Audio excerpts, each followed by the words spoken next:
Dnes jsme se sešli na hranici kraje Vysočina a Jihočeského kraje na cestě vedoucí z Velké Rovné ke kapličce u Vodice, abychom zde vysadili 87 kusů třešní v původní historické aleji, která vedla právě z těchto dvou obcí až ku Praze pravděpodobně. Sešli jsme se na akci, která je pořádaná ke 20.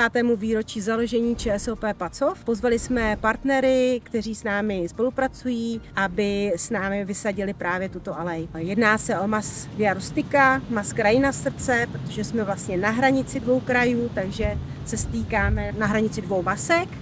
Pak spolupracujeme s obcí Vodice a městem Pacov, na jejíž pozemku obecním tato realizace probíhá. Pak bychom chtěli samozřejmě poděkovat dalším partnerům, jako je Onsendo, Horticon. Chceme poděkovat, že finančně akci podpořili Nekovars Group.